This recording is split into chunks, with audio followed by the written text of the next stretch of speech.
un podcast Cosmos Materia.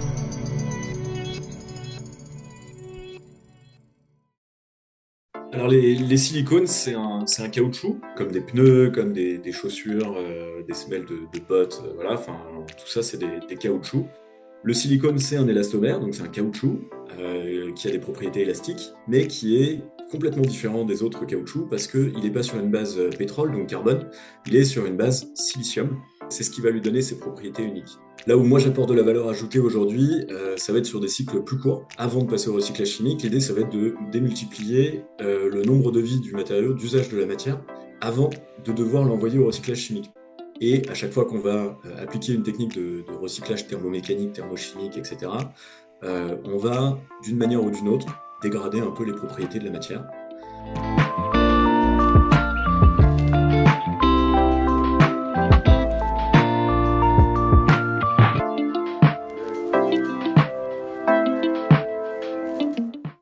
Allez, nous y sommes. Bienvenue les amis, bienvenue pour cette nouvelle saison. Si je dis pas de bêtises, je crois qu'on est à la saison 3. À la saison 3 de Drôme Matériaux, votre podcast de l'exploration humaine des matériaux et de la science porté par Cosmos Materia, l'agence de médiation scientifique et digitale dédiée à la valorisation de ce monde merveilleux qui est les matériaux et des femmes et les hommes qui portent cette thématique. Alors, aujourd'hui, je vais vous présenter un nouveau profil, une personne qui travaille dans ce joli monde des matériaux, comme vous le savez très bien. Et je compte sur vous pour lui faire le meilleur accueil. Martin, je me tourne vers toi. Comment tu vas aujourd'hui? Salut Mike. Bah écoute, ça va plutôt pas mal, comme d'hab un peu up and down, mais aujourd'hui plutôt une bonne journée. Bon, Et toi, ça super. roule? Alors, est-ce qu'il fait beau ou pas? Parce qu'il paraît que là où on a tourné, on tourne là pour tout vous dire, on est le vendredi 24 octobre. Je crois qu'hier, il y avait une tempête là qui s'appelait la tempête Benjamin. Je sais pas, toi, t'as pas eu de t'es touché, il n'y a pas eu de problème, ça va? Parce que tu es Non, ça va, localisé sur Paris. on a pris que de la flotte, on a pris que de la flotte, mais rien de bien méchant ici. Bon, bah écoute, super. Nous, enfin, moi, dans le Var, c'était Ouais. vous écrit. C'est pas un temps du Sud. Tu sais, nous, on s'inquiète. Hein. Dès qu'il commence à faire un peu noir, on dit, voilà, là, c'est la fin du monde. Ouais, Nous, complètement. ici, on s'inquiète pour tout. S'il pleut, on s'inquiète. S'il neige, on s'inquiète. S'il fait gris, on s'inquiète. S'il fait tout, on s'inquiète. On connaît que le soleil et les cigales. C'est tout ce qu'on connaît. Bon, super. Écoute, on va commencer ce podcast. En tout cas, je suis extrêmement content de t'avoir avec moi sur cette nouvelle saison et d'autant plus le premier épisode de la saison 3. Pour commencer finalement notre échange, je vais te proposer de te présenter, te dire qui tu es. Bon, on sait tous que tu t'appelles Martin, mais savoir d'où tu viens, qu'est-ce que tu as fait, quel est ton matricule, quel a été ton parcours scientifique, finalement, toutes les successions de ta vie qui t'a permis d'arriver ici devant moi, devant Dormir Matériaux. Dis-moi tout. Ok. Bah déjà, ouais, merci pour l'invite. Je savais pas que j'étais le number one de la saison 3, donc c'est c'est une surprise, mais c'est sympa. Bah, ravi de faire ça avec toi aujourd'hui et de te rencontrer en vrai par caméra interposée. Mais moi, pour le parcours, j'ai commencé, faut remonter en sup, on va dire à peu près pour avoir un peu toute la chronologie. Donc j'ai commencé avec une école d'ingé chimie à l'ESCOM à Compiègne, donc dans l'Oise, beaucoup orienté chimie orga, chimie fine, un peu de process, un peu d'autres éléments autour pour venir compléter la partie orga. Et en fait, bon, l'orga, c'est moi j'adore sur le papier, mais au labo, pour être honnête, je trouve ça moins fun. Du coup, j'ai assez vite bifurqué avec un double diplôme à l'IFOCA en matériaux, tout ce qui est plastique, transformation et process plastique et caoutchouc. Et par la suite, à peu près un an ou deux après, j'ai entamé une thèse sur le vieillissement des matériaux, le vieillissement des silicones très précisément. Et là, c'était une thèse plus, on va dire, opérationnelle, où l'objectif, c'était de formuler des nouveaux matériaux résistants à la formulation. Donc ça, c'est la partie matériaux. Et en fait, après, je suis retourné, après cette thèse, je suis retourné dans le labo dans lequel j'avais fait une thèse, puisque ma thèse, elle était à Tours, mais j'étais encadré par Lyon, l'INSA de Lyon, à l'IMP, par le docteur François Ganachaud. Et je suis retourné à l'inverse. J'ai travaillé dans le labo pour aller voir, enfin, dans le labo de Lyon, avec le CEA de Tours. Donc, j'ai fait des deux côtés de la barrière, on va dire. Et c'est là qu'on a commencé à se dire que le recyclage enfin, avec les travaux sur le vieillissement des silicones, on a réfléchi un peu on avait un peu ça dans l'idée derrière nous, mais on n'avait jamais pu travailler vraiment dessus. Et c'est pendant que je faisais un postdoc sur les composites pour les réservoirs hydrogène de voitures que on a recreusé un peu le sujet. Et de là est née un peu l'idée et la boîte aujourd'hui de recyclage des matériaux. Ouais, c'est Voilà un super. peu Mais le écoute, parcours chimie, ouais, un puis parcours chimie. orientation plastique, Ouais, caoutchouc, et ouais, enfin, ouais.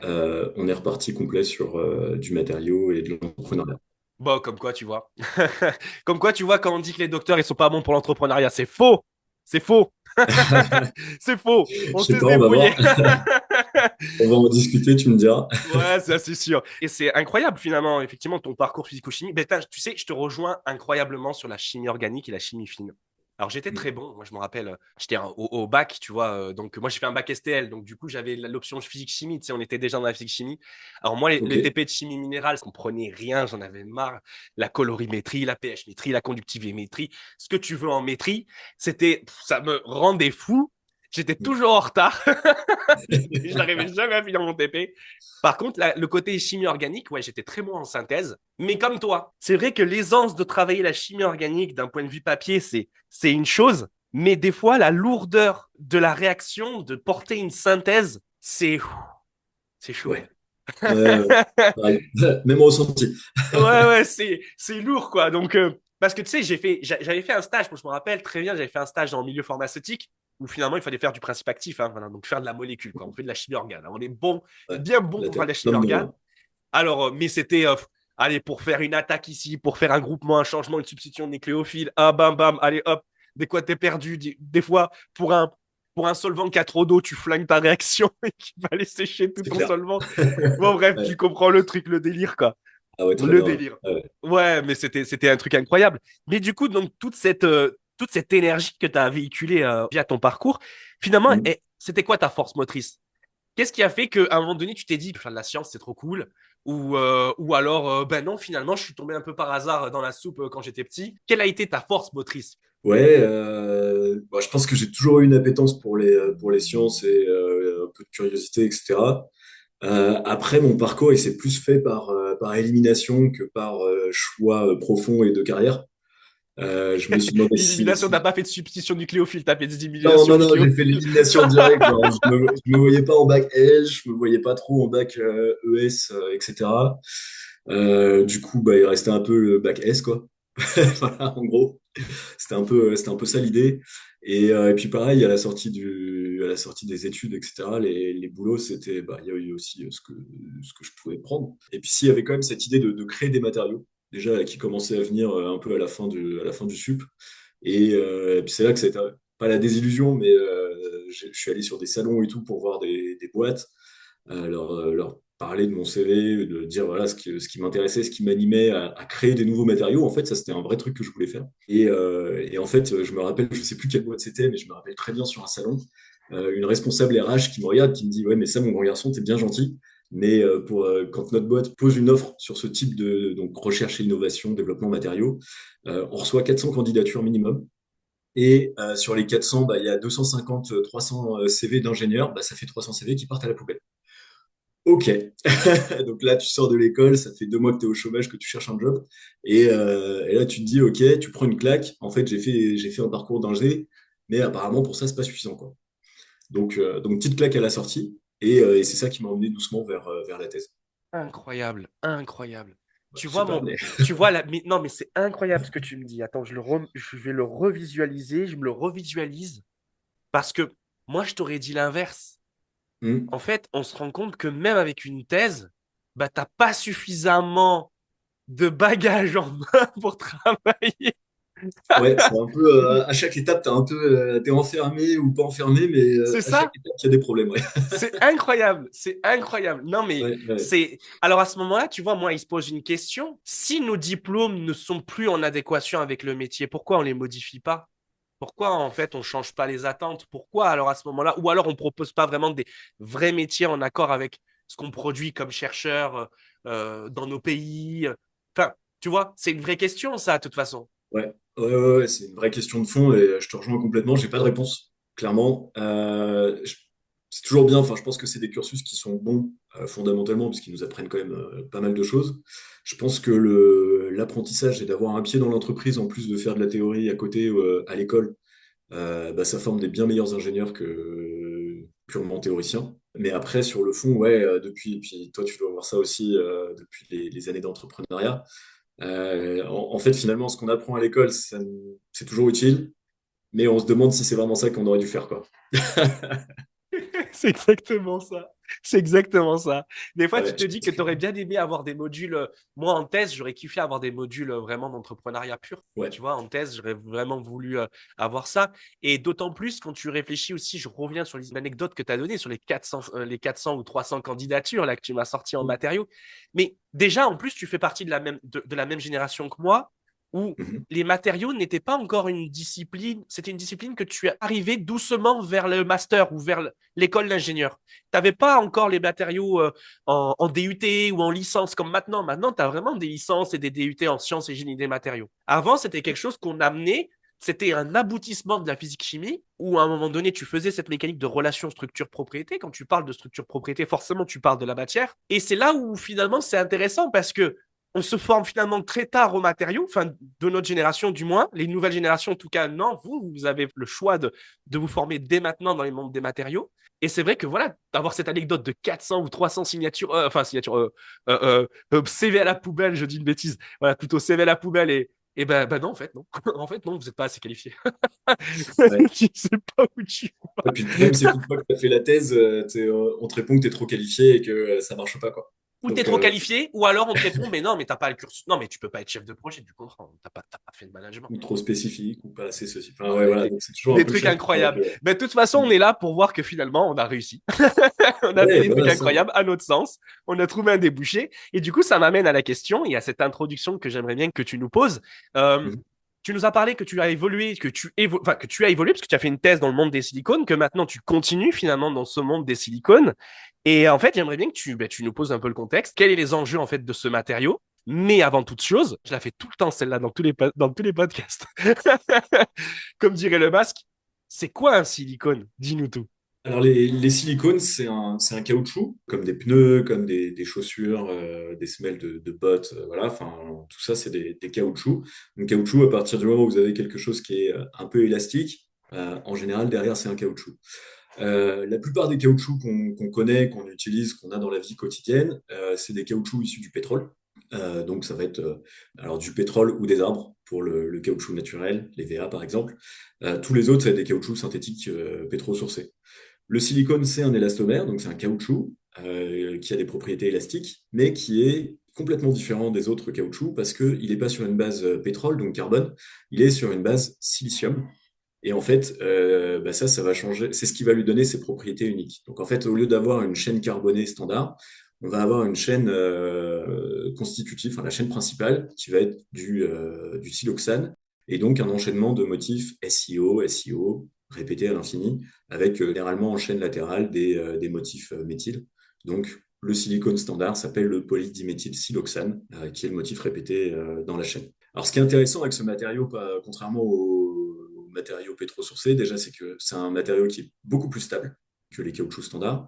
Il rentre directement, naturellement, même le silicone le plus simple rentre déjà dans la catégorie des caoutchoucs spéciaux. Le silicone, après, c'est quoi ses propriétés? Il est extrêmement stable, donc bonne tenue thermique.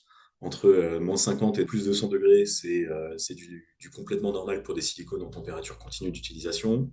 Il résiste bien aux UV, il résiste bien aux attaques chimiques, aux huiles. Donc, c'est un matériau qu'on va souvent retrouver dans des applications techniques, comme les joints, par exemple, des joints d'étanchéité, mais dans des conditions un peu extrêmes. Parce que, disons que pour moins cher, on peut faire, pour les applications standards, j'imagine la tuyauterie chez vous, par exemple, ça va être des joints en caoutchouc classique et pas forcément en silicone, qui va être réservé à des applications un peu plus techniques. Dans les produits du quotidien, le silicone, j'aime bien, il y a deux trucs sur lesquels on le retrouve principalement, que tout le monde voit, c'est les joints de salle de bain. Voilà, les joints de salle de bain, c'est du silicone. Et un autre produit qu'on voit assez souvent, parce qu'il a un contact alimentaire, c'est un matériau très, comment dire, biocompatible. On va le retrouver aussi dans les prothèses et dans les ustensiles de cuisine.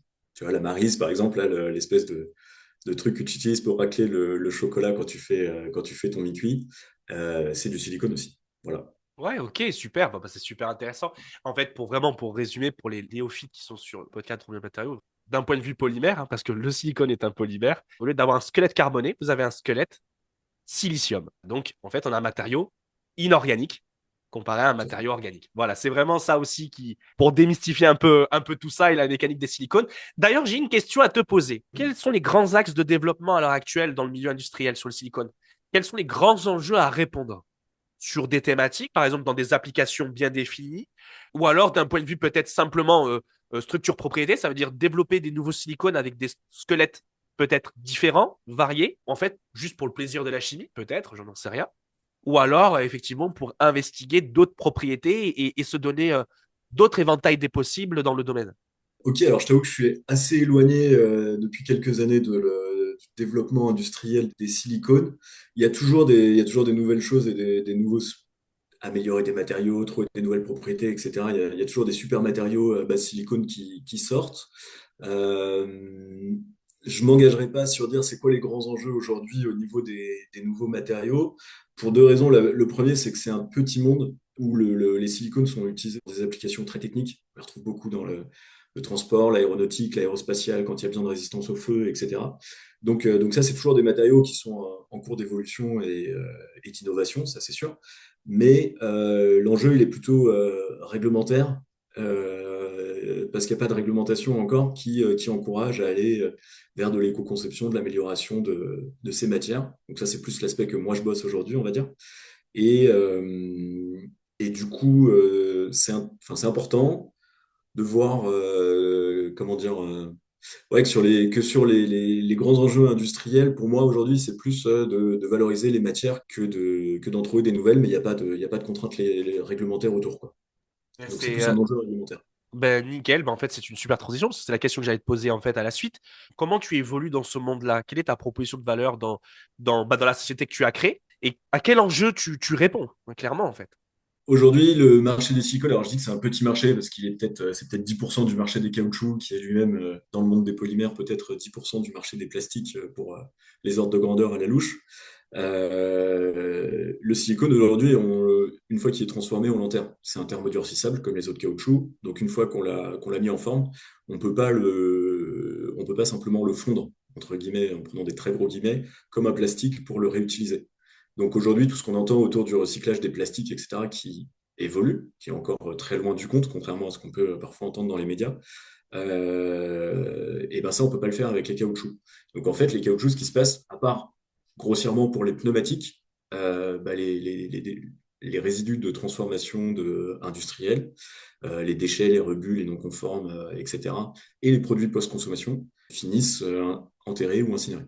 Donc, moi, j'ai créé SI de SI, donc pour Silicone to Silicone, pour répondre à cet enjeu-là, avec comme mission de la société de réduire l'enfouissement des déchets industriels et d'utiliser les matières au lieu de les enterrer ou de les brûler, surtout qu'en plus le silicone a un pouvoir calorifique très mauvais, du coup de les valoriser et de leur donner une deuxième vie. C'est un matériau inorganique, il va brûler un matériau inorganique aussi, tu peux C'est t'accrocher ça, aussi, hein. c'est ça, exactement. Ah, mais c'est super intéressant. Du coup, effectivement, tu as parlé de plastique. En fait, je pense que tu voulais dire les thermoplastiques par rapport aux thermodurcissables. Parce Tout à qu'effectivement, fait, j'allais te poser la question. Bon, le silicone est un plastique, fait partie des plastiques, parce que c'est un polymère formulé. exact. Si je dis pas de Mais bêtises, c'est sauf pas un un polymère thermoplastique. formulé inorganique.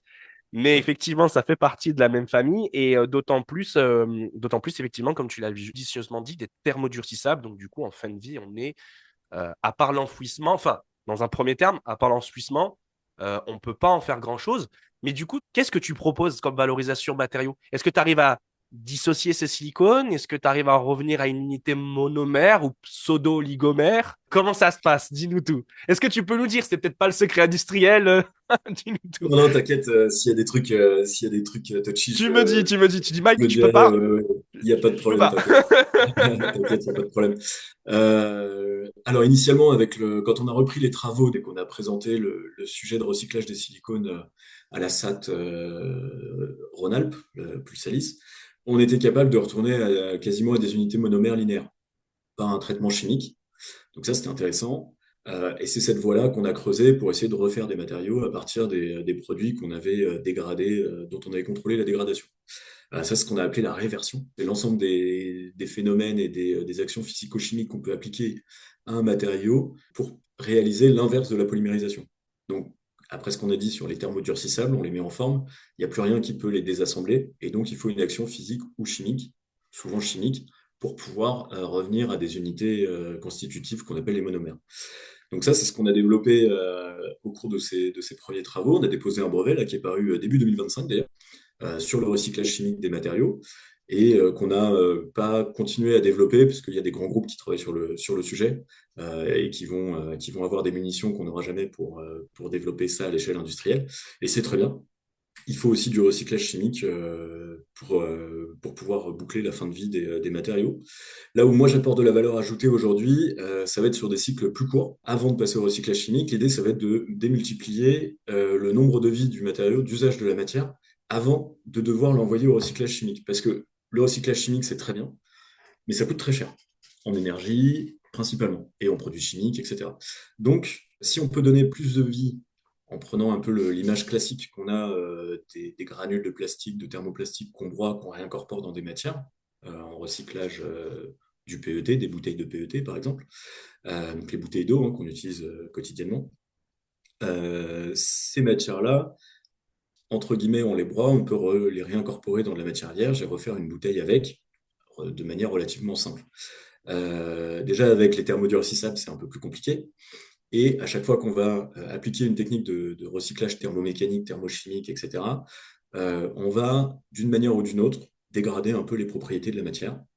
Et donc, même si on arrive à lui donner plusieurs petits cycles de vie, en réincorporant 10, 20, 30% dans la formulation d'après, c'est déjà énorme, parce que le silicone, en plus, coûte énormément d'énergie à sa fabrication. Donc, donc, chaque gramme, chaque kilogramme qu'on peut sauver, c'est déjà pas mal. Mais à la fin, on va trop dégrader les propriétés des matières, et donc, on va être obligé de passer par le recyclage chimique pour revenir aux unités constitutives. Et là, du coup, en fait, les deux, pour moi, c'est là où je ne suis pas du tout gêné de laisser ça au grand groupe, déjà parce qu'il faut des capacités d'investissement que j'ai pas. Et ensuite, c'est qu'en fait, on est complémentaires. Si on donne plusieurs vies à la matière recyclée mécaniquement, même dans une chaîne de production, on enrichit et on valorise aussi le recyclage chimique, puisque en fait, chaque monomère qu'on refabriquera aura lui-même plusieurs vies. Et donc, même si le recyclage chimique est cher, il est valable, il est viable parce que le recyclage mécanique permet de donner plusieurs vies à la matière. Donc les deux sont complémentaires. Et tu as un ordre de grandeur un peu, peut-être financier, de ce type de recyclage? Combien ça coûte? Alors à l'échelle industrielle, nous, on n'a pas dépassé l'échelle laboratoire. Donc c'est Mhm. difficile d'extrapoler à des coûts au kilo ou à la tonne industrielle, donc tu n'es pas arrivé au moins au pilote industriel. Mais sur les premières estimations, en essayant de recroiser et en prenant des ordres de grandeur très très larges, on était à plusieurs euros, voire dizaines d'euros le recyclage d'un kilo de matière. D'accord, plusieurs dizaines d'euros le recyclage d'un kilo de matière, c'est ça? Ouais, pour l'ordre de grandeur, aujourd'hui, le silicone, ça se vend à 1,60 € du kilo. D'accord, ok. Voilà, Ok. L'enfouissement, ouais, effectivement, l'enfouissement, c'est quoi? Je dis pas de quelques bêtises, dizaines de centimes. ouais, c'est 100 euros la tonne, non? C'est à peu près comme ça, Ouais, l'enfouissement? selon où tu es positionné, la distance, enfin bref, tu es entre 200 et 300 € la tonne, tout compris, quoi. D'accord, ok, ok. Ouais, bah, c'est vrai que c'est d'un point de vue, effectivement, bah, de toute façon, de toute mécanique ou toute mécanique qui te permet de dire, bah tiens, d'un matériau, je vais le refaire venir à un état fondamental, finalement, un état monomère, dans le cadre des polymères, pouvoir finalement repolymériser, enfin, ou Ouais. réticuler. D'ailleurs, ça me fait penser à un épisode qui est passé dans Premier Matériaux avec Sylvain Caillol, et on lui fait un bon coucou à Sylvain Caillol. Effectivement, il disait qu'il y a un nouveau changement de paradigme dans le domaine des matériaux, c'est qu'avant, on cherchait à polymériser, maintenant, on cherche à dépolymériser. Mm. Et il a raison, et d'autant plus que tu viens d'appuyer aussi son argumentaire, c'est qu'effectivement, revenir à l'unité monomère, c'est de se redonner des choix, à jouer de la chimie, à faire de la chimie, pour pouvoir en fait repositionner de nouveaux matériaux, redonner une nouvelle vie et des choses comme ça. C'est vrai que ça pourrait être intéressant. Je ne sais pas si dans les cartouches, moi je vois bien, j'imagine bien, tu sais, les cartouches silicone que tu as pour faire ta douche. Est-ce que finalement, il y a ils le vendent cette mécanique-là de dire, bah tiens, bah, on a 30% de silicone. Il y a forcément des abus de langage dans ce que je dis, parce que parce qu'on ne parle pas forcément à des personnes qui sont sensibilisées au monde des matériaux. Donc, on va leur dire comme ça, il y a 30% ou 10-15% de silicone recyclé dans cette cartouche je ne sais pas s'ils le vendront comme ça, peut-être. Je ne sais pas si à ces approches. Euh, c'est une bonne question. Enfin, je sais pas, On peut pas. je me Je pose cette vais, question. je vais te faire sourire sans rentrer trop dans le détail, mais effectivement, on a un projet en cours là-dessus. Donc c'est un vrai Ok, enjeu.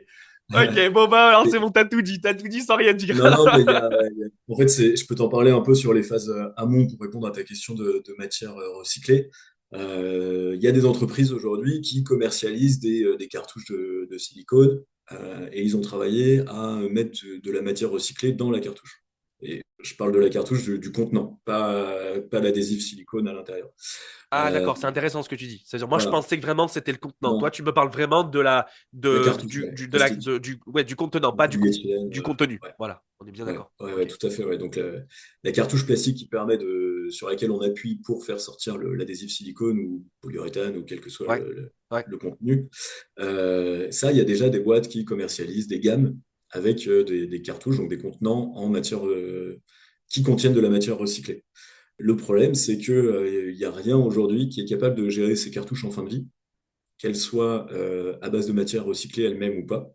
Et donc, bah, il y a un vrai enjeu à pouvoir les séparer pour pouvoir traiter les flux proprement, quoi. Oui, oui, c'est exactement, tu vois ce que tu dis, ça me fait penser à un truc. C'est vrai qu'effectivement, même si ta cartouche est en thermoplastique d'un polymère organique, voilà, on Mhm. va dire ça comme ça, Ouais, ça, ouais, et tout à fait. qu'effectivement, à l'intérieur, ton contenu, c'est un silicone, Mhm. donc un matériau inorganique, finalement, tu as une contamination de l'un avec l'autre, et en phase de recyclage de cette cartouche, ça pose quand même des problématiques de séparer les deux, du moins, ouais, je m'en doute que ça fait des problématiques de séparation de deux matériaux qui sont complètement différents. Ouais, Dès que... Mais c'est bon, on ça. va pas tout cramer pour récupérer le silicone. Non, mais c'est vrai que c'est un vrai enjeu. C'est un vrai enjeu. Je comprends bien qu'effectivement, tu t'es sensibilisé, tu as évolué là-dessus. Est-ce que c'est des choses que tu Mhm. travailles d'un point de vue analyse de cycle de vie? Est-ce que tu les Ouais, as attends, bien sûr. quantifiés vraiment? Est-ce que tu as tout quantifié ou est-ce que tu t'es cantonné? En fait, quand je te parle d'analyse de cycle de vie, c'est que on peut très bien, par exemple, se cantonner en phase d'usage. Toi, tu donnes Mhm. des informations, en fait, tu alimentes les données de phase d'usage pour des gens qui font des analyses de cycle de vie. Est-ce que c'est le Ouais. cas ou est-ce que toi, tu les portes toi-même? Non, alors, j'aimerais un jour, que ce soit moi qui les porte ou quelqu'un d'autre, c'est pas le souci. J'en suis pas encore à ces stades-là de cas d'usage, comparaison entre cycle de vie, enfin, usage d'un produit et usage d'un produit recyclé pour comparer l'intérêt. On n'a pas assez de retours là-dessus. Euh, En revanche, c'est effectivement ce que tu disais sur les cartouches, etc. Le problème, c'est de séparer les matières. Et en fait, comme le plastique coûte très peu cher, et même le silicone en ce moment coûte très peu cher aussi, ben, on revient à l'équation économique de base qui est ben, est-ce que ça me coûte plus cher de recycler ou de m'embêter à essayer de recycler et de réutiliser plutôt que d'acheter du neuf? Ben, malheureusement, souvent la réponse c'est moins cher d'acheter du neuf. Ouais, c'est incroyable, c'est incroyable. Du coup, c'est vrai que je ne t'ai pas posé cette question. Finalement, comment tu synthétises un silicone? À partir de quelle matière première? Est-ce que tu le synthétises à partir d'oxyde de silicium? Est-ce que tu le synthétises à partir d'autres choses? Dis-nous tout. Ouais, c'est ça, ouais. Je me suis rendu compte que j'avais effectivement oublié ce passage-là dans la description des silicones au début. Ouais, donc le silicone, c'est minéral parce qu'effectivement, c'est issu du sable, du quartz. Donc, comme tu l'as dit, de l'oxyde de silicium. Et en fait, on pourrait presque dire que le silicone est un sous-produit de l'industrie électronique parce que le plus gros consommateur de silicium au monde, c'est évidemment l'électronique. Sauf que l'électronique requiert du silicium extrêmement pur. Donc, il y a énormément de silicium qui sont produits, qui en fait ne peuvent pas être utilisés dans l'électronique, et donc qui peuvent être utilisés à d'autres usages, et donc notamment celui de fabriquer des élastomères silicone ou des huiles, enfin voilà, tous les dérivés de silicone. Euh, le silicium est obtenu à partir du sable, donc du quartz, qui est thermoréduit. Donc c'est pour ça que je disais tout à l'heure, le silicone est extrêmement énergivore à la fabrication parce que en fait, il est thermoréduit à 2000-2500 degrés en présence de monoxyde de carbone. Et donc ça permet d'obtenir le silicium métal pur, qui subit plusieurs étapes de traitement pour être ultra pur pour l'électronique. Et dans la branche silicone, on récupère ce silicium et on va lui faire subir plusieurs traitements chimiques, notamment avec d'abord des chlorures pour transformer le silicium en chlorure de silicium, diméthylchlorure, diméthyl-dichlorure de silicium, souvent, avec deux, trois motifs. On va avoir des coupes différentes. Et ça va être les vrais premiers éléments qui vont être les molécules précurseurs des motifs silicone, qui vont être les monomères type SiOH diméthyl. Non, mais je trouve ça, effectivement, bah, c'est ultra intéressant. finalement, on se retrouve dans la même configuration Mhm. que le pétrole. Mhm. Finalement, les polymères de nature organique sont issus d'un coproduit de la ramification du pétrole, du raffinage, pas la ramification, ça ne veut rien dire, la ramification, c'est autre chose complètement, du raffinage du pétrole. Et Ouais. effectivement, ce raffinage, quand on extrait le naphta, donc cette fameuse huile, on peut générer nos monomères, créer nos monomères. C'est une huile qui nous permet de faire de la chimie dessus et créer les monomères qu'on souhaite, avec Ouais. différentes actions et différentes synthèses organiques. Mais là, tu viens de me dire en fait la même chose d'une certaine manière. Au moment des découpes de ce silicium, ben, ces chutes-là, on en fait autre chose. Ouais. C'est incroyable. Finalement, on se retrouve in fine dans la même configuration, en fait.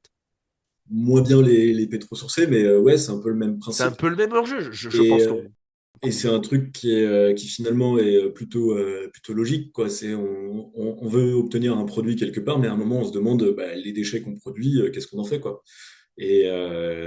Alors il me semble pas que le silicone soit né comme ça, mais après dans les usages finalement c'est ça.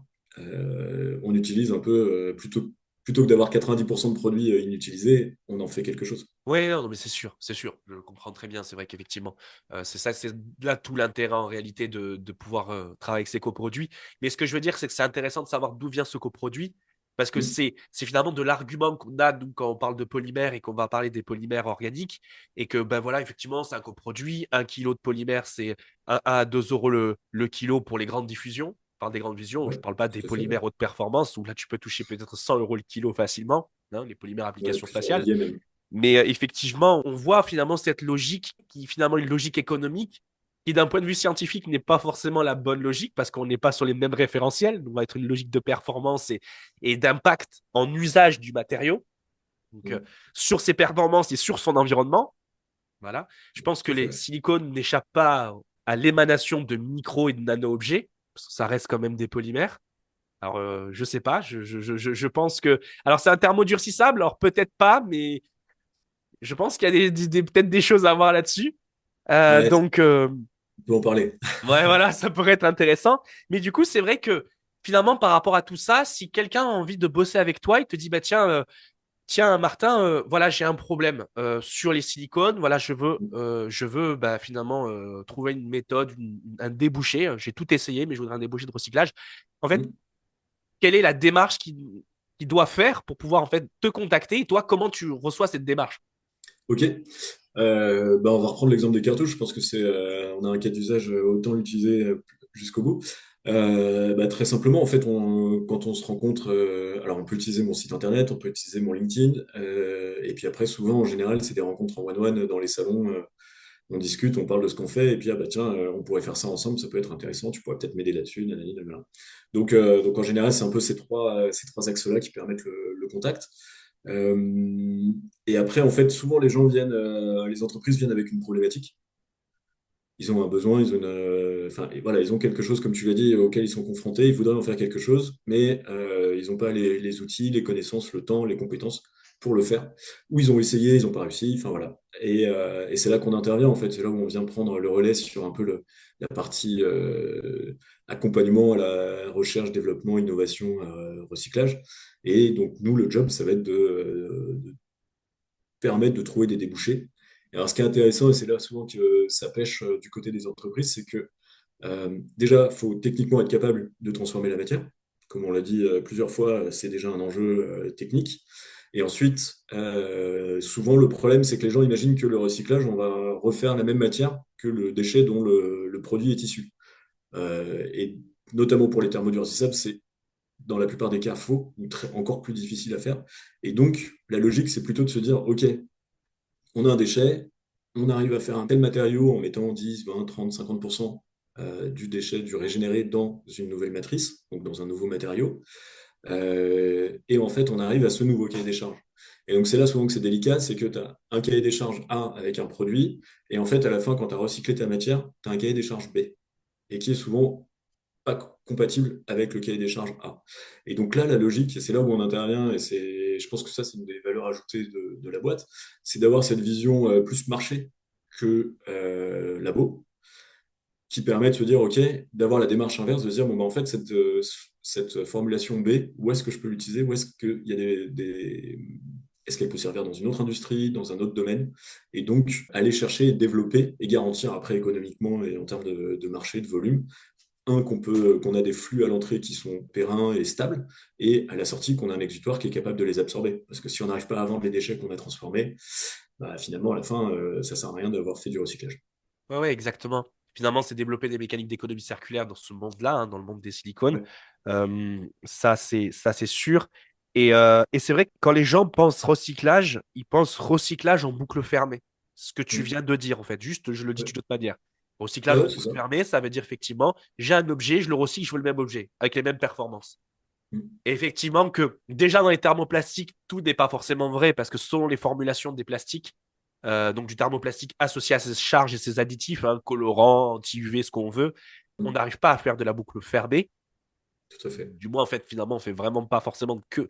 En fait, on fait pas de la vraie boucle fermée parce qu'on est obligé de rajouter un peu de matière vierge d'une certaine manière.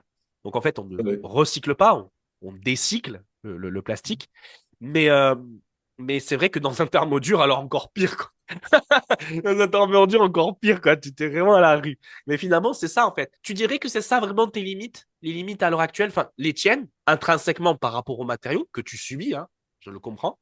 Mais si tu as d'autres limites à l'heure actuelle de ton business ou de ta façon de fonctionner ou des points que tu dirais, tiens, j'aimerais m'améliorer, c'est lesquels en fait? Bah, là, déjà, je pense que techniquement, il y a un peu tout à construire en termes de recyclage méca, de réincorporation matière et tout. Il y a tout à traiter, optimiser. On a des premiers résultats qui sont encourageants, mais il y a déjà d'un point de vue labo technique, plus ou moins tout à faire. Donc ça, c'est quelque chose que je voudrais améliorer. Et après, les deux enjeux qu'on a très souvent, bah, c'est le bilan économique. Souvent, c'est plus cher de faire du recyclage que d'acheter du vierge. Donc là, il commence, j'ai vu il y a la semaine dernière, enfin en tout cas récemment, et à partir de début 2026, il va y avoir des aides à l'incorporation de matières, notamment dans les thermoplastiques, par les éco-organismes. Donc ça, c'est bien. J'espère qu'il n'y aura pas trop de dérives, mais bon, en tout cas, l'idée est bonne. Et le troisième point qui est souvent délicat, bah, c'est la barrière psychologique. Enfin, comme je te disais, là, les gens souvent ils veulent refaire la même chose au lieu de comprendre qu'en fait, ben, c'est pas souvent c'est pas possible. Et si c'est possible, c'est trop cher. Donc si on veut arriver à une équation à faisabilité coût qui est acceptable, il faut réfléchir autrement, tout en réutilisant quand même les matières. Et c'est là tout l'intérêt en fait, c'est là où c'est tout intéressant ce que tu viens de dire, cette mécanique de faire comprendre aux gens les matériaux qui les entourent. Et là, on voit Mm. vraiment que on est dans une phase où on va rentrer un peu peut-être dans de la métaphysique, ou de la métaperception, une phase où on a de la difficulté à comprendre que un matériau, on ne peut pas le modifier autant de fois qu'on le souhaite. Et si on veut le modifier autant de fois qu'on le souhaite, on va arriver sur des matériaux qui vont être en fait des Frankenstein, des choses qui vont être peut-être intuables. Mais qui Mm. dit intuable dit en phase d'usage beaucoup de problèmes et en phase de fin de vie d'autant plus encore. Donc vraiment cette relation qu'il y a les gens à se dire, il faut que j'interagisse à la matière, mais pas lui demander trop. Essayer de trouver des alternatives aussi, plutôt mécaniques, des choses qui vont être peut-être montables, démontables, Mm. et essayer de moins faire porter des propriétés à la matière. Parce que qui dit qu'on demande plus de choses à la matière, dit plus de modifications dit finalement plus de pollution et plus de problèmes en fin de vie. Et donc, c'est Ouais, vraiment un paradigme finalement même une éducation en réalité à faire à notre écosystème, de leur dire, ben voilà, attention, changez votre mode d'emploi en fait. Vous aussi, en tant qu'utilisateur, repensez votre mode d'emploi pour alléger le coût matériau que ça peut constituer en fait. On pourrait même définir une nouvelle identité, une nouvelle mesure, le coût matériau, l'empreinte matière, c'est-à-dire finalement qui pourrait être englobé tous les types d'empreintes, l'empreinte carbone, l'empreinte environnementale, l'empreinte, je sais pas, pollution ou environnementale si on peut les décorréler ou les corréler ensemble, Mm. qui est finalement l'immobilisation de la matière et l'empreinte matériau. Parce que l'empreinte matérielle à l'heure actuelle, c'est la mécanique d'immobilité de la matière. Combien on Ouais, l'immobilise. complètement. Mais en fait, on devrait aller plus loin que ça dans cette empreinte matériau. Non, mais Ouais. c'est un très beau sujet métaphysique finalement. Et ça me Oui, permet on de te pourrait. faire un switch, que je te switch direct sur une approche. Finalement, Là, tu m'as parlé des silicones, tu m'as parlé de ton envie de repenser les matériaux autrement, de trouver des modes de recyclage de ces matériaux, de décyclage de ces matériaux, parce que je pense que le silicone n'y échappe pas à cette règle. Mais Mhm. toi, si tu fais une rétrospective, bah, tu te mets un peu en arrière, tu prends ta casquette de scientifique et de chercheur, hein, tu la remets. Quel est Comme ton ça, état t'as beau. d'esprit objectif sur le secteur? Donc, casquette chercheur sur le secteur des silicones. Ouais, voilà. Si toi, tu devrais mettre ta Ouais, casquette, ouais. qu'est-ce que tu vois en fait de cette thématique? Comment elle a évolué? Comment elle risque d'évoluer par la suite? Quelles sont les limites qui vont arriver peut-être très vite? Alors, il y a des trucs intéressants. Ce qui est pas mal avec les silicones, c'est que c'est une science qui est assez jeune. La première synthèse industrielle, elle date des années 50, donc post-Seconde Guerre mondiale. C'est un matériau qui s'arrête jamais de surprendre et de faire des innovations perpétuelles. Donc ça, c'est assez magique. Qu'est-ce que je décrirais de ce secteur-là? Moi, ce que j'aime bien, là, un truc que j'aurais pu dire aussi sur les enjeux du moment, c'est que de par les propriétés du silicone, il va être amené dans les prochaines années, notamment, bah, tu parlais des plastiques, thermoplastiques, pollution, PFAS, les Frankenstein des matériaux. On entend beaucoup parler des PFAS en ce moment, donc c'est tout ce qui est thermoplastique fluoré pour la faire simple. Euh, le silicone a un gros intérêt là-dessus, c'est que quand même s'il est enterré, etc., il est pas trop nocif, pas nocif pour l'environnement, parce que tout ce qui est charge anti-UV, etc., en fait, on n'a pas besoin d'en mettre dans le silicone. Donc du coup, même si on le laisse se désagréger dans la nature, ça prendra très longtemps, mais c'est pas trop dommageable pour l'environnement par rapport à je sais pas, des antiflammes bromées ou des choses comme ça, par exemple. Euh, donc l'intérêt scientifique, je pense qu'il est là, c'est de réintroduire le silicone à la place de matériaux Frankenstein qu'on a développés dans les années 70 et qu'on a largement démocratisé depuis les 50 dernières années. Et puis maintenant, on est en train de faire machine arrière dessus.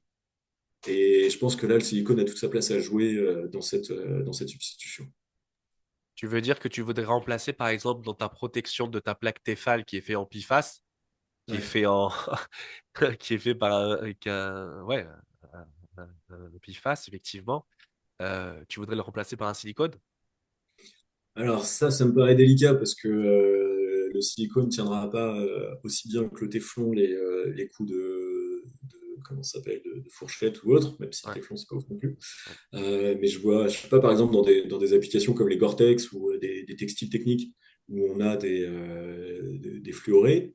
Bah, est-ce que mettre un matériau fluoré qui est quasiment à la base un matériau de grade de technicité niveau militaire, est-ce que ça a lieu d'être? Est-ce qu'on ne pourrait pas faire un truc plus simple? Je pense que sur la logique globale de conception des produits, c'est plutôt demander moins à la matière, c'était une bonne formulation, quoi. C'est d'être plus sobre dans nos attentes sur la matière.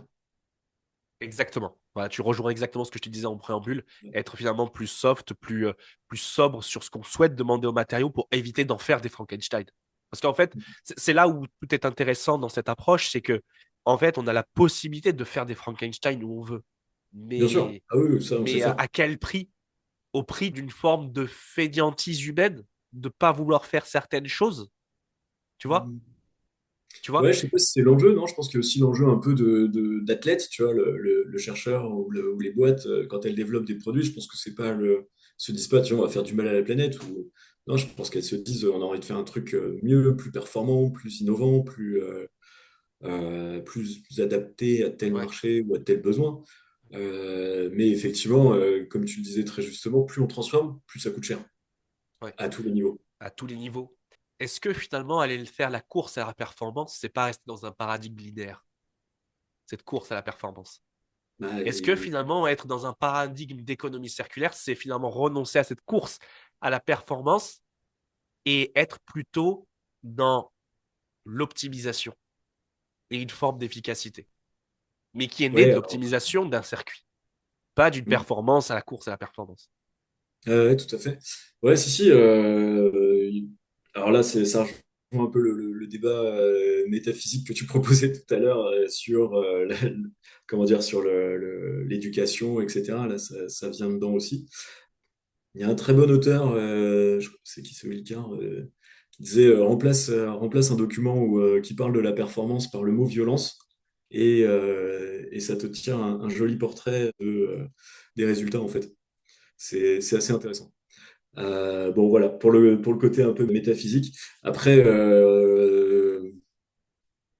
ouais, ce côté sobriété, il est intéressant, important et de toute manière, on va pas avoir le choix de faire autant avec moins parce qu'on pourra pas faire plus avec plus. Donc, il va falloir trouver une équation plus équilibrée.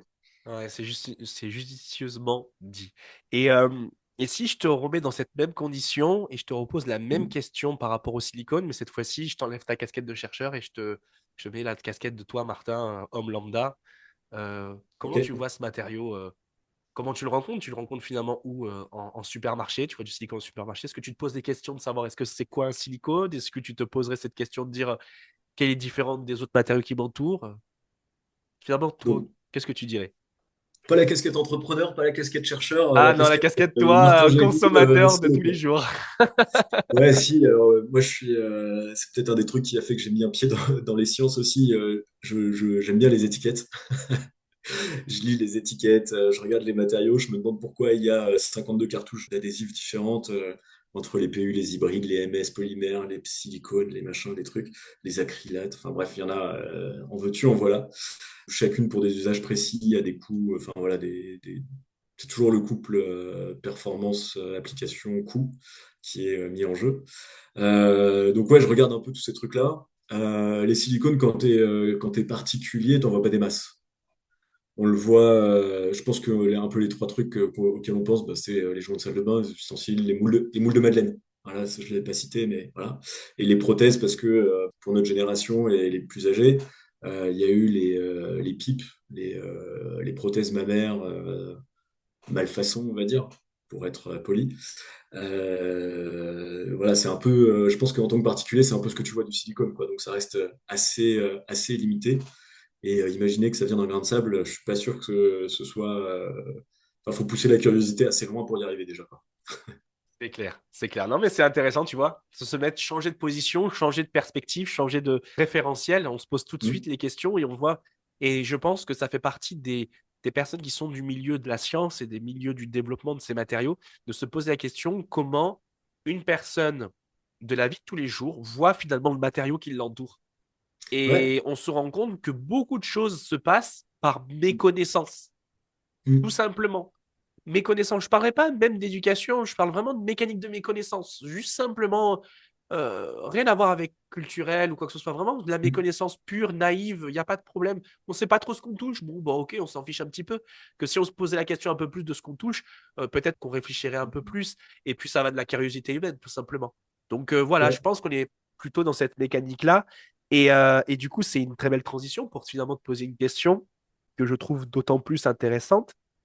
Avec tout ton parcours, ce que tu m'as présenté, cette évolution, cette appétence à la science, le fait d'aller voir de travailler, finalement, les silicones, tu es arrivé sur les silicones parce que tu as fait une thèse en silicone, hein. En fait, finalement, c'est un peu ça. Tu aurais fait une thèse Bien sûr. en polymère haute performance organique, peut-être que tu m'aurais fait du PAI, du polymide, du polynamidimide.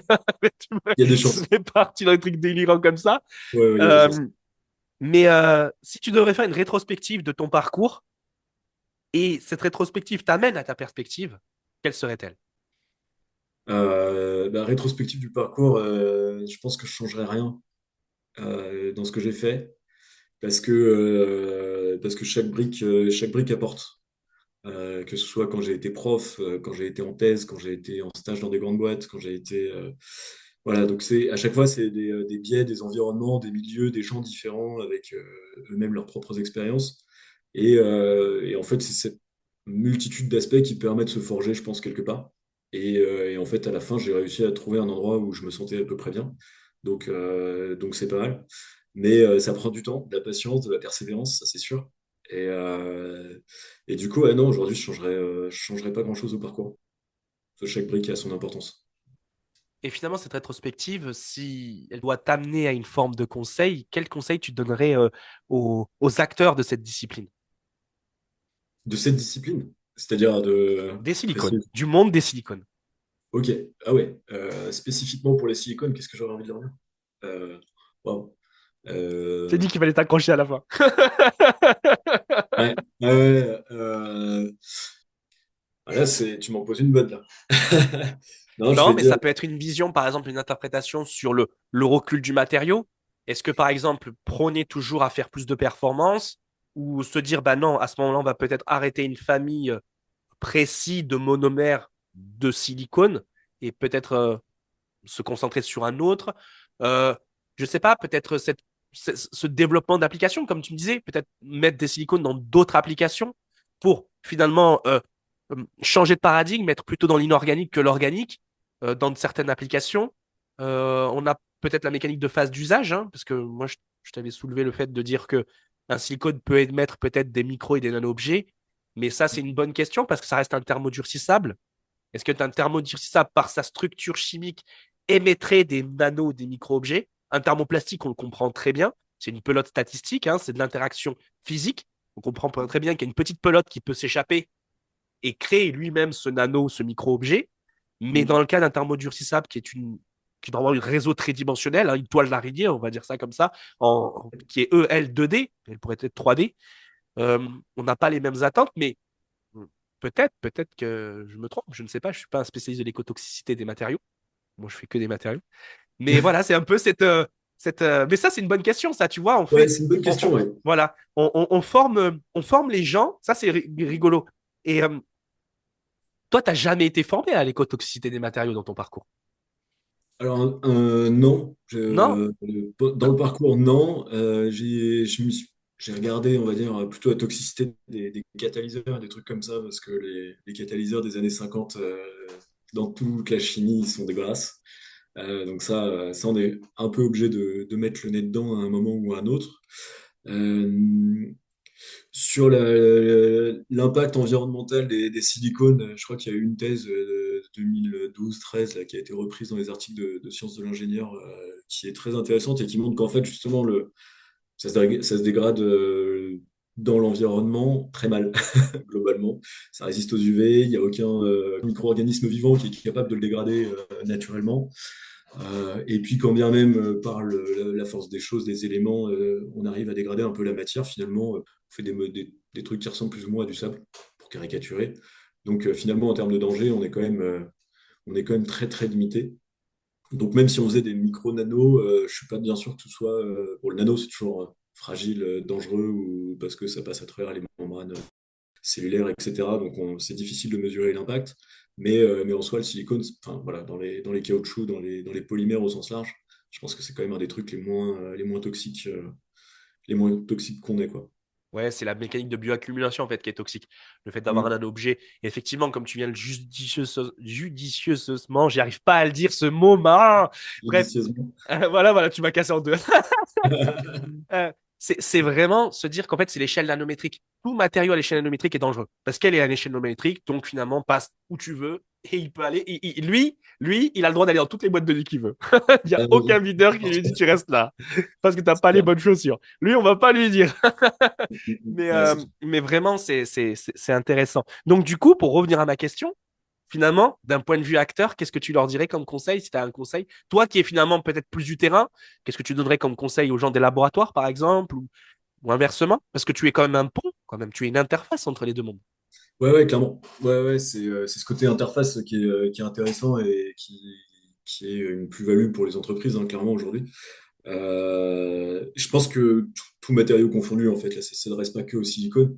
Ce serait de dire faire de la performance et faire des nouveaux matériaux et faire de la belle science, c'est top. Mais soit vous gardez ça au labo, soit quand vous passez à l'échelle industrielle, vous réfléchissez à ce que vous en faites après, avant de commencer, quoi. Et on est un peu en train de changer là-dessus, plutôt pas assez vite.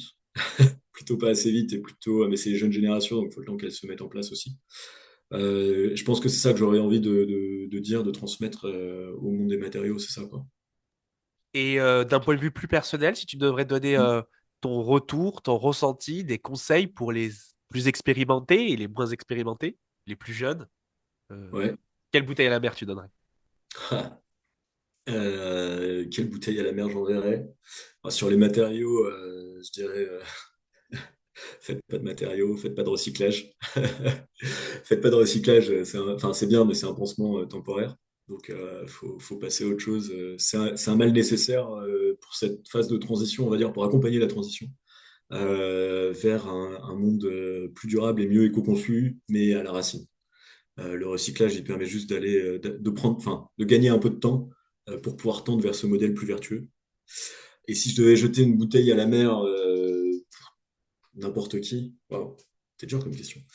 Une bouteille à la mer, faut aimer ce qu'on fait, mais d'abord, faut travailler pour apprendre à l'aimer. C'est en devenant passionné qu'on peut aimer quelque chose. C'est en devenant passionné qu'on devient passionnant. C'est intéressant. Je sais pas, peut-être. Mais ouais, en tout cas, c'est en travaillant dur qu'on devient passionné. Ok. Bah écoute, c'est nickel. Bah écoute, on arrive bientôt à la fin de notre entretien et du coup, ça m'émerveille, on va dire, parce que franchement, je suis très content d'avoir cet échange-là et de comprendre encore mieux ce que c'est un silicone. Mhm. Et d'autant plus, on parle de matériaux, mais Dromia Matériaux, c'est une exploration humaine des matériaux et la science. Donc, ça veut dire que le matériau est un prétexte. Et moi, ce qui m'a vraiment enchanté, c'est de te connaître, toi, Martin. Au-delà de ta thématique, c'est l'homme derrière la thématique. Donc, c'est ça qui est intéressant. Et on arrive finalement à la fameuse question. Signature Voilà. de Dromia Matériaux. Alors là, tu vas te préparer. Attends, je me réinstalle. Eh bien, la question, je vais te la poser, Martin. Martin, Mhm. si tu étais un matériau, ou si tu es un matériau, lequel serais-tu et comment tu te définirais? Ah ouais, c'est vraiment la question piège. J'ai bien fait de pas me spoil, mais, mais ça me met dans la sauce. Euh, Si j'étais un matériau, qu'est-ce que je serais? Oh, le vide.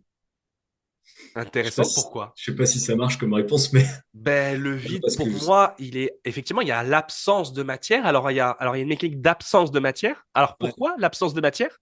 Intéressant. Pourquoi l'absence de matière? parce que du coup, on n'aurait pas besoin de s'emmerder à gérer les déchets. Voilà. C'est pas mal, celle-là. Non, je sais pas, il y a plein de matériaux, il y a plein de matériaux qui sont incroyables, exceptionnels, qui peuvent permettre de faire plein de choses.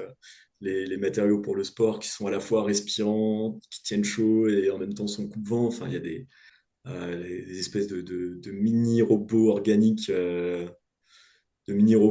qui pourraient être quasiment à l'échelle de l'ADN pour être comment ça s'appelle, pour intervenir directement sur des brins d'ADN. Enfin voilà, c'est des choses qui sont absolument exceptionnelles. Donc ouais, ces choses-là, ouais, ce petit bonhomme-là, ouais, tiens, voilà, allez, si je devais être un matériau, je serais cette espèce de de nano-organisme quasiment unicellulaire qui serait capable d'aller bricoler sur les brins d'ADN pour les mettre en lien. Ok, bah ça se tient, écoute, ça se tient. Tu sens que tu es un micro-organisme, tu es un architecte du vivant et un architecte de la matière. Tu veux être un architecte Ouais, de architecte, accompagner ouais, à c'est de la coordination, ouais, la coordination. Ouais, je pense pourquoi que c'est pas. un truc hyper important sur comme je te disais tout à l'heure, je pense là où on a une plus-value, enfin, une valeur complémentaire pour les entreprises de par notre métier de conseiller, c'est de pouvoir relier des choses qu'une entreprise ou une société qui, elle, est focus sur son outil de production, sur son biais à elle, va difficilement, voire ne pourra pas voir, quoi. Ou en tout cas sans déployer des moyens énormes. Et nous, en fait, on vient faire un boulot un peu comme toi, quoi, facilitateur. On vient mettre en lien les briques et parler un peu à gauche à droite de ce que les uns font, de ce que les autres attendent. Et puis à la fin, on met tout ça dans la boîte, on mélange un coup et ça fait des belles choses. Exactement. Nous sommes tous femmes et hommes de science et femmes et hommes de cette planète, acteurs du changement. Et c'est ça qu'on Ouais. doit mettre en place, c'est changer les choses et s'autoriser à changer de paradigme. Bah écoute, c'est génial. Exactement. En tout cas, c'est génial. Je vais passer un petit peu en mode monologue, mais en tout cas, Vas-y. je te remercie, Martin, d'avoir accepté cette invitation et d'avoir été le premier de la saison 3 de Drôme Matériaux, comme quoi tu vois. Tu as été le number one de la promo. Allez, il Ben, m'arrive pas écoutez, souvent. merci. Merci beaucoup de nous avoir écoutés, Martin et moi. Je suis très content de ce podcast, de ce format. J'espère que vous, auditeurs et auditrices, vous êtes contents finalement de ce format, de pouvoir voir les matériaux d'un autre côté, vraiment de voir les femmes et les hommes de science qui sont là devant moi quand on est en pleine interview pour parler finalement de leur science, mais également quelle a été leur complexité, où ils ont fait preuve de courage ou d'abandon, parce que finalement, l'abandon est une forme de courage. Se dire qu'on doit abandonner pour renaître, c'est du courage. Si vous souhaitez en savoir plus sur Dromia Matériaux, ben, n'hésitez pas à consulter le site internet de l'agence Cosmos Matériaux. Vous trouverez toutes les informations sur Dromia Matériaux, le podcast et l'ensemble des médias de l'agence Cosmos Matériaux. Vous pouvez nous suivre également sur la chaîne Cosmos Materia de YouTube ou également sur la version newsletter. Vous pouvez vous abonner. Vous avez une palette de newsletters à votre disposition aussi, où on revoit la science d'un point de vue et la science des matériaux d'un point de vue beaucoup plus humain, incarné, rigoureux, mais émotionnel. Ça, c'est tout l'enjeu de l'agence Cosmos Materia. Quoi vous dire d'autre? Ben, écoutez, je vous remercie d'avoir pris le temps d'écouter cet épisode jusqu'au bout. Et pour terminer, clôturer définitivement, j'allais dire, cette session, mais pas les autres épisodes de Drôme et Matériaux. Martin, as-tu un mot de la fin à nous dire? Ouais, bah, merci beaucoup Mike pour l'invitation et l'accueil. C'était un réel plaisir de partager ce moment avec toi et bah, j'espère que ça aura plu à tes auditeurs et que ça engagera des conversations intéressantes sur les matériaux. Bah écoute, c'est parfait. Et si on doit te joindre, quel canal t'es le plus disponible pour pouvoir te contacter si on a envie de travailler avec toi? Ne me laissez pas de message vocal si je décroche pas un de vos appels, ça sert à rien, je les écoute pas. N'hésitez pas par mail, vous avez toutes les coordonnées sur mon site si2si, si-2-si.fr. LinkedIn, vous avez mes coordonnées, mail, téléphone aussi si vous voulez. Et sur le site, on a même des formulaires et des calendly pour prendre rendez-vous et décrire vos besoins en amont du premier rendez-vous si vous le souhaitez. LinkedIn, je réponds pas mal. Et voilà, sinon, bah, n'hésitez pas à passer un coup de fil. Bah écoutez, c'est parfait. Bah merci beaucoup, merci Martin, et merci beaucoup d'avoir écouté Drôme et Matériaux, votre podcast de l'exploration humaine des matériaux de la science de l'agence Cosmoteria. Allez, je vous dis à la prochaine. Prenez soin de vous. Salut. Salut Mike, merci.